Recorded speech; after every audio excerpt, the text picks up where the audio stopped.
The massive ship appeared without warning, materializing above Earth's atmosphere like a tear in reality. Commander Sarah Chen stood on the bridge of the EDF Hyperion, Earth's newest defense vessel, watching the alien craft with a mixture of awe and apprehension. The ship dwarfed anything humanity had ever built, its crystalline surface refracting sunlight in mesmerizing patterns. Multiple energy signatures detected, Lieutenant James Rodriguez reported, his fingers dancing across the holographic display. "They're scanning us, Commander." Sarah straightened her uniform, keenly aware that her crew of 300 represented humanity's first line of defense. After decades of space exploration, first contact was happening on her watch. Maintain position. Open all frequencies for communication. The alien vessel's response came not through conventional channels, but as a shimmer of light that filled the bridge. When it faded, three beings stood before them. They were tall, their bodies seeming to shift between solid and ethereal states, crowned with what appeared to be living circuitry that pulsed with internal light. The central figure spoke, its words translated by an unseen mechanism. "We are the collective. I am Nexus Prime Vorax, speaker for the 10,000 worlds." The being's voice carried an artificial harmony, like multiple tones speaking in perfect synchronization. "Your species has been observed since you first split the atom. The time has come for evaluation." Sarah felt a chill run down her spine. "Evaluation. Your kind advances quickly, but chaotically. You lack the genetic programming that ensures stability among civilized species. The collective has determined that unmodified humans present an unacceptable risk to galactic harmony." Genetic programming. Sarah's hand instinctively moved toward her sidearm, though she kept it holstered. "You're talking about modifying our species." Vorax's form shimmed with what might have been amusement. "It is a simple process. Painless. Your violent impulses will be removed, replaced with proper behavioral constraints. Those who resist will be contained." Lieutenant Rodriguez's console erupted with alerts. "Commander, we're detecting identical ships appearing over every major city on Earth. They're broadcasting the same message globally." Sarah's mind raced. Humanity had dreamed of first contact for generations, but not like this. Not as subjects to be modified into compliance. "And if we refuse?" "Refusal is not an option." Vorax's form hardened, becoming more crystalline than ethereal. "We have watched your wars, your conflicts, your endless appetite for destruction. The collective will not allow such instability to spread beyond your world." The bridge crew tensed as more alerts sounded.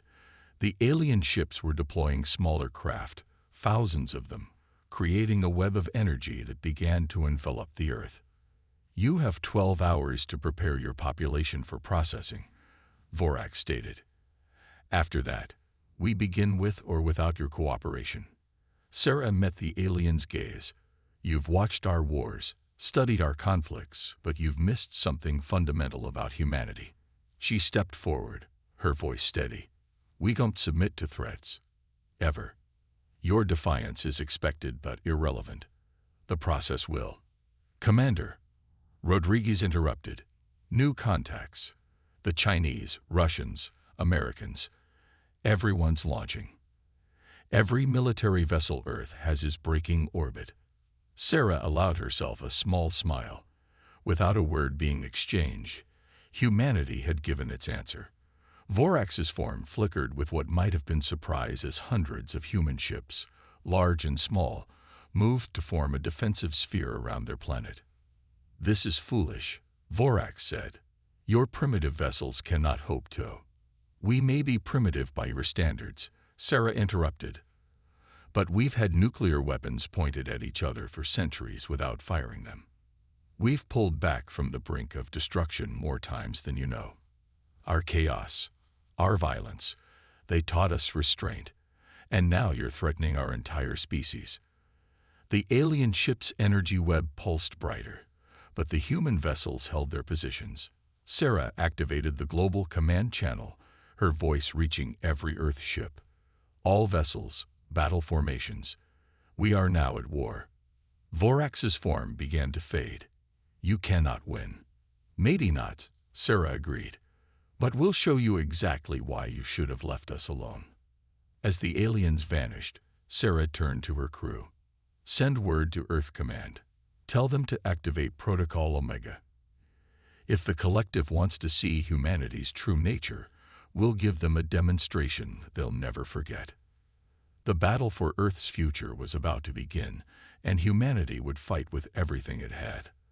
The collective was about to learn that trying to tame humanity might be the biggest mistake they'd ever made. Deep beneath the Rocky Mountains, in a facility that officially didn't exist, Dr. Elena Volkov stood before the assembled leaders of Earth's major powers.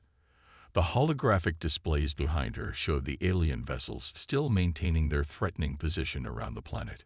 Protocol Omega isn't just a weapon, Elena explained, her voice echoing in the cavernous war room. It's a completely new understanding of physics itself. She gestured to the complex equations floating behind her. The collective's ships manipulate space-time to achieve their capabilities. We've been studying similar principles for decades, but in secret. General Marcus Thompson of the United Earth Defense Force leaned forward. You're telling me we have technology that can match theirs? Not exactly, Elena replied, pulling up new diagrams. Their technology is refined, precise. Ours is raw, like comparing a laser to a nuclear bomb. Less elegant, but potentially more powerful. Above them, the mountain shook as another alien patrol passed overhead. They had 6 hours left before the collective's deadline. The problem, Elena continued, is that we never completed the containment systems. Using Protocol Omega could tear apart everything within a 1,000-kilometer radius, including our own ships. The Chinese premier spoke up through her translator.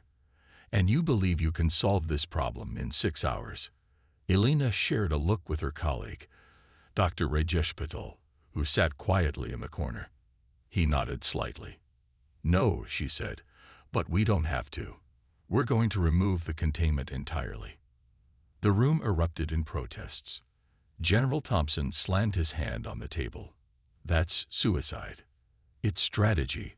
Rajesh spoke for the first time, his quiet voice somehow cutting through the chaos. The collective thinks in terms of control, of precision. They'll never expect us to use something we can't contain. Elena pulled up new images, showing modified designs for Earth's defense fleet. We've been transmitting these modifications to every shipyard on the planet. Each vessel will be equipped with a scaled-down version of Protocol Omega. No containment, no safety systems. Our ships will be flying bombs, the Russian president observed. Exactly, Elena confirmed. But bombs that can crack open space itself. The collected ships are designed to defend against conventional weapons. They won't be prepared for weapons that break the laws of physics themselves. General Thompson studied the designs carefully. How many ships can we modify in time? All of them, Rajesh answered.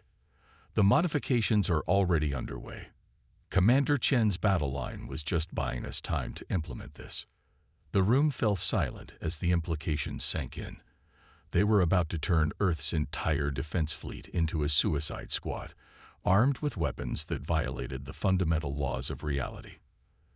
There's something else you should know, Elena added, her voice growing softer.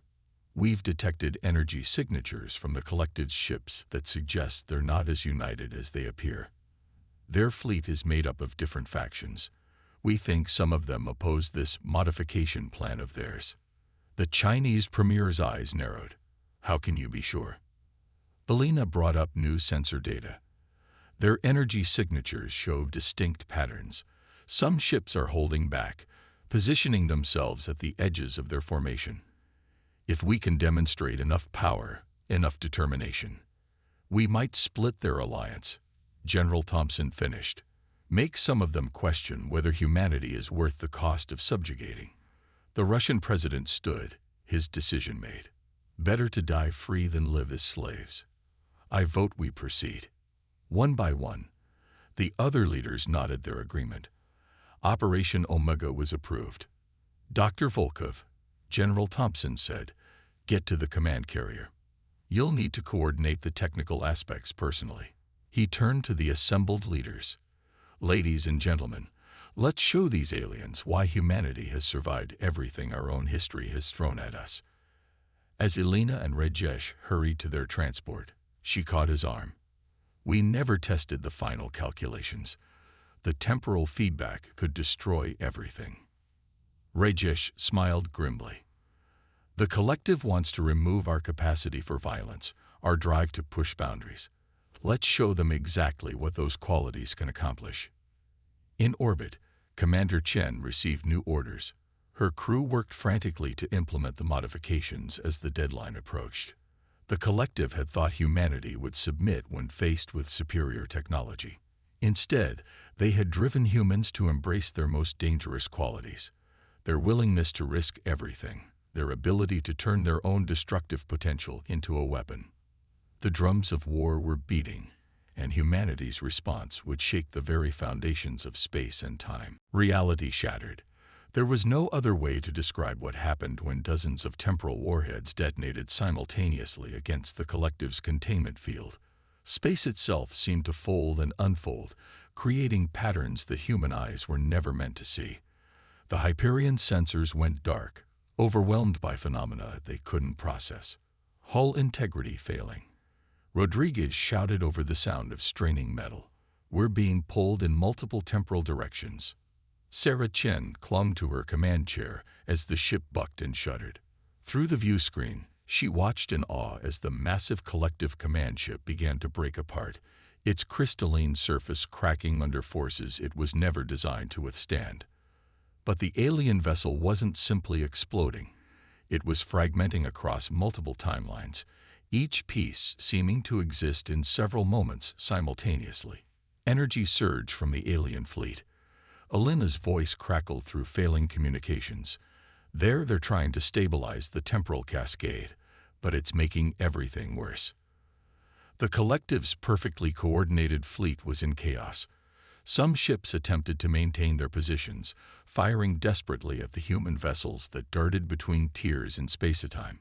Others fled, their captains finally understanding the true cost of underestimating humanity's resolve. A few simply vanished, pulled into temporal voids that Elena's sensors couldn't even begin to measure.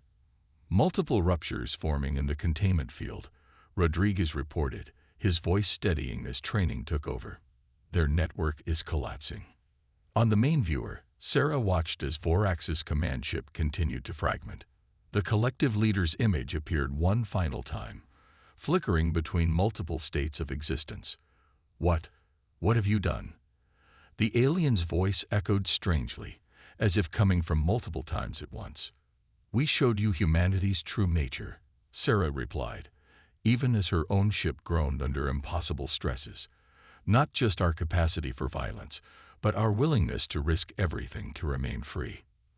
You've torn apart the fabric of space-time itself. Vorax's image stuttered. The cascade effect. It cannot be stopped. Dr. Volkov, Sarah called out. Please explain to our friend what's happening. Elena's voice came through clearly despite the chaos. The temporal cascade isn't random, Vorax.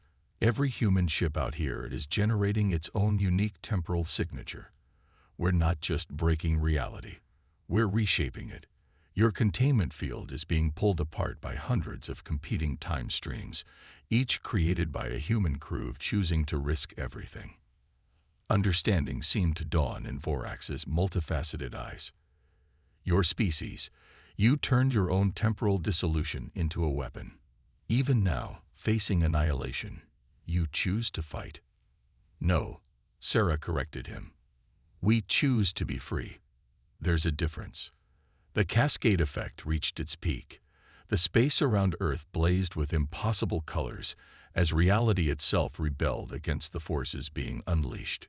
Human ships continued their attack runs, each crew knowing they might cease to exist at any moment, yet pressing forward anyway. Commander, Rodriguez's voice cut through the chaos, reading massive power fluctuations from the remaining collective ships. They're powering down their weapons. A new voice came across all channels. Another collective leader, but not Vorax. This is Nexus Secondary Kalara. We are standing down. The human species has demonstrated that they cannot be contained without destroying the very fabric of space-time. The cost is too high. Sarah allowed herself to breathe for the first time in what felt like hours. Dr. Volkov, can we stabilize the temporal cascade? Already working on it, Alina replied. The modifications we made to our ships, they're not just weapons. Every vessel out there is also a temporal anchor. If we work together, we can use them to restitch the local space-time fabric. Around them, the tiers in reality began to seal themselves as human ships coordinated their efforts, using the very technology that had caused the damage to repair it. The remaining collective vessels hung back, their crews watching in astonishment as the supposedly primitive human fleet demonstrated mastery over forces that should have been beyond their comprehension. Finally, the last temporal rift sealed itself. The space around Earth returned to normal, though sensors showed residual energy patterns that would likely persist for centuries. Of the original collective fleet, less than half remained. Their perfect formation was gone, replaced by a scattered group of ships that seemed unsure whether to retreat or surrender. Sarah opened a channel to all vessels, human and alien alike. This is Commander Chen. The immediate crisis is over. To the remaining collective ships, you have a choice to make. Either leave our solar system immediately, or stay and learn who we really are, not as subjects to be modified, but as equals to be understood. The response came quickly, not from one voice, but from many. The collective was fracturing, its unity broken by humanity's demonstration of both power and restraint.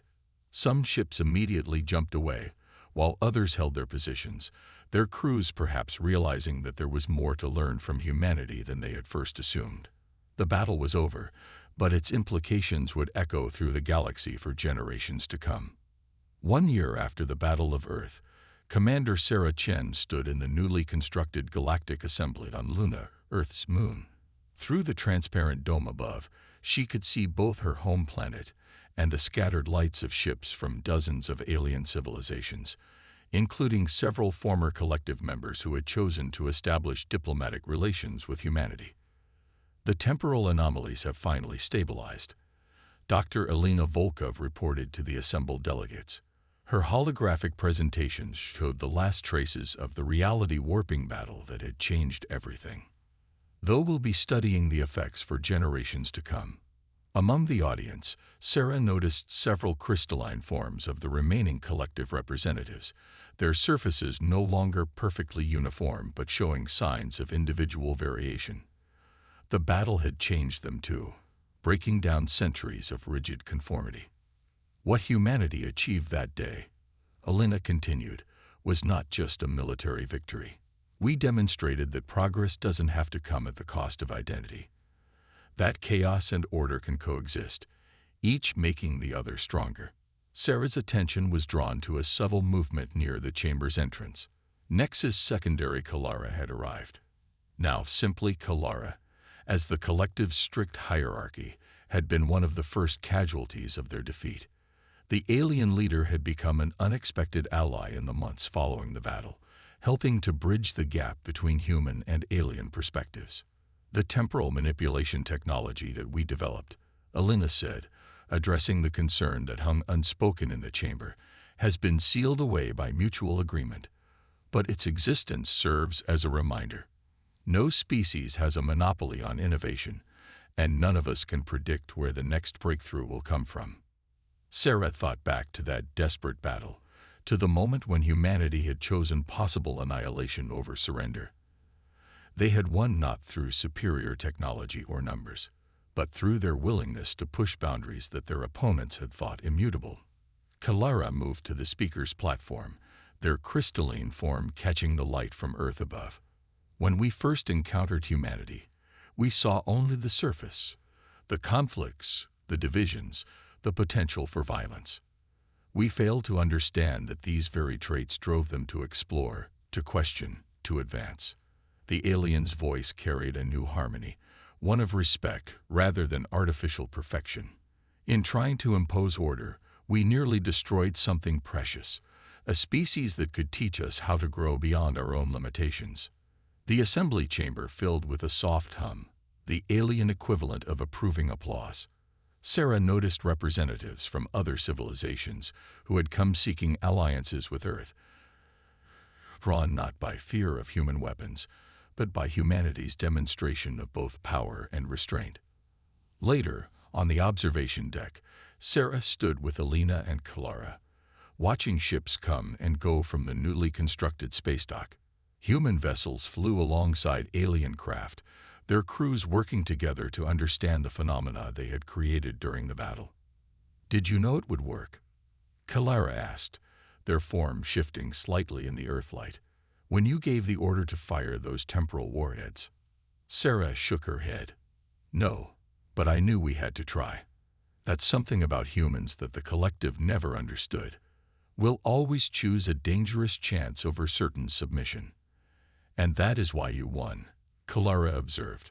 "Not because of your weapons, but because you showed us that true stability comes from embracing change, not fearing it." Elena smiled, watching a group of human and alien scientists boarding a research vessel. "We're already seeing changes in how different species interact. The rigid hierarchies are breaking down. More civilizations are allowing themselves to explore, to question old assumptions." "The galaxy needed a shake-up," Sarah said, "though I doubt anyone expected it to come from a primitive species on the outer rim." The three stood in comfortable silence, watching the constant motion of ships against the starfield. Humanity had earned its place among the stars not by conforming to others' expectations, but by staying true to its nature. For better or worse, the chaos they had brought to the galactic community had turned out to be exactly what it needed. As Sarah watched a new class of hybrid ships launch for their first test flight, she smiled. The future was uncertain, unpredictable, and full of potential dangers. In other words, it was exactly the kind of future humanity had always been prepared for. The Battle of Earth had ended, but humanity's real journey was just beginning. And this time, they would explore the stars not as subjects to be controlled, but as equals to be reckoned with, bringing their unique blend of chaos and determination to a galaxy that was finally ready to embrace it.